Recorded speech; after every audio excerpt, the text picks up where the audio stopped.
Guilds of Ravnica is the next Magic the Gathering product to head to the moon, and it's about time. As of recording this video today, the TCG player price, the lowest price for a draft booster box of Guilds of Ravnica, is at about $125. This is up dramatically from only a week ago, where it was sitting at $100 to $110 for quite a while. This is a little bit worrisome for the long-term growth potential of the product, but I do think that there is growth potential because of Assassin's Trophy and the Shocklands in Guilds of Ravnica. If you look at the Shocklands from a set like Zendikar Expeditions, where they're in the $200 range, that shows really amazing growth potential for the sealed product of Guilds of Ravnica. The reason why the price sat pretty stagnant for such a long time is that it was still very actively in distribution until up about a month ago. At any of my distributors, you could very easily buy a Guilds of Ravnica case or the booster boxes at distribution prices. About a month ago, a lot of product disappeared very quickly. And that is what set the ball in motion to what we have today, where the draft booster boxes are going up in price. And another reason why it's a great product is this is in the era before all of the other nonsense that WotC has done in recent years. The set booster boxes, the collector booster boxes, all of the other ancillary products that devalue the draft booster boxes weren't in play in the Guilds of Ravnica day and age, or the Ravnica Allegiance day and age. The one reason why Guilds of Ravnica that makes me a little bit nervous is that sets that came out after Guilds of Ravnica took off faster and sold out quicker at distribution than Guilds of Ravnica did. Throne of Eldraine, a set that came out 2 or 3 sets afterwards, gone. You can't get it at distributors anywhere. The price climbed super high, super fast, and it sold out. Even Ravnica Allegiance, the set that came out immediately after Guilds of Ravnica, the price on that slowly tapered up before Guilds of Ravnica. And that's just because of so much product. So we'll have to see as time goes on if that's because maybe WotC got a little overzealous when it came to the printing and they released way too much product and it took a while for the market to absorb all of that extra product. Or maybe it was a demand issue and people just didn't want it. If it's a demand issue, that's going to bode poorly for the future of the Guilds of Ravnica product. But I do feel comfortable in the next 12 to 18 months seeing a Guilds of Ravnica draft booster box somewhere in the $200 to $150 range. I think that is a realistic and comfortable price in that time frame. After that, we'll have to see.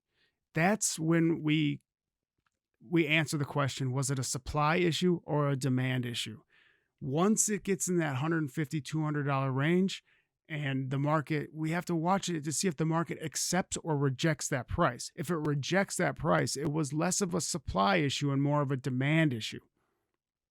If it accepts that price and continues to climb, well, then we see maybe Guilds of Ravnica was overprinted and we just have to wait for all of the extra product to flush through the system. There are opportunities in Magic the Gathering right now.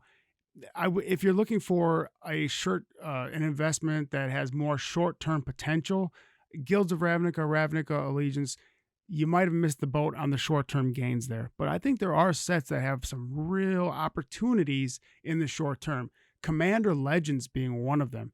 There are some cards in there with big dollar values attached to them that are maintaining and holding those prices very well. And all the while, the draft booster box price is not moving at all. I think once the market realizes the expected value on a draft booster box of Commander Legends and all the big hitting major cards that are in that set, the price is going to pick up a lot of steam. Now, the collector box on Commander Legends obviously is through the roof because it's got all the shiny, fancy cards. But I expect the draft booster box to appreciate quickly as well. I own Guilds of Ravnica. I have several cases of that. I do not own any Commander Legends, so I'm not trying to needlessly pump the market because I wouldn't benefit from it at all. I would benefit from a needless pump in the market of Guilds of Ravnica, but I don't think that I don't have the reach. I don't have the audience to be able to do that. So that's not really my intention. We'll have to wait and see what happens with Guilds of Ravnica. I think also Calheim, there's some potential there. There's some really beautiful cards in Calheim. And once we hit that 12 to 18 month lull after release, Magic the Gathering, a sealed product, goes through a lull in about 12 to 18 months when it's been sitting on distribution shelves for a while. A bunch of new sets have come out afterwards. It's still in print, so product is still being created. But demand is low because people have moved on to Strixhaven or people have moved on to the next 2 or 3 sets. And that product is just kind of sitting there. So the TCG player price will come down to around the $100 mark. And I think Calheim, once it settles in the mid to high 90s, I think there's some real opportunity. If you look at Zendikar Rising right now is in that lull period where you could pick up a draft booster box, I think for in the mid to high 80s, maybe low 90s. I don't know if Zendikar Rising has as much long-term potential as something like Calheim or Commander Legends. That set it's got mixed reviews. It's in the 2020 era, so the print runs were pretty limited, but we'll have to wait and see the long-term potential for Zendikar Rising. But being that it is in that lull period and it's hard to believe that the price can get any lower than what it is right now. If you're comfortable buying a booster box for the $85 to $90 range, holding it for 18 months and only getting $100 to $150 out of it, then go after Zendikar Rising. I worry about the upside potential with Zendikar Rising is all. If you're looking for a box that I think is going to have much more upside potential, I would wait for Calheim to hit that dip, that lull period, and go after that pretty hard. We'll have to wait and see. I don't have a crystal ball. I can make all the predictions that I want, but only time will tell if they come true. Let me know how you feel about Guilds of Ravnica. Do you like the price where it's at now? Do you agree with me that the Shocklands eventually are going to pull the price of the sealed product up higher? The Shocklands are nice. They've held their value. They're still valuable cards. The set has long been released. It's out of print. It's not in distribution anymore. And the Shocklands are still fetching a premium. I think $20 a Shockland. Assassin's Trophy, I think, is in like $35, $40 range. That's great, and that bodes well for the long-term success of the product. But we'll have to wait and see. As always, thanks for watching.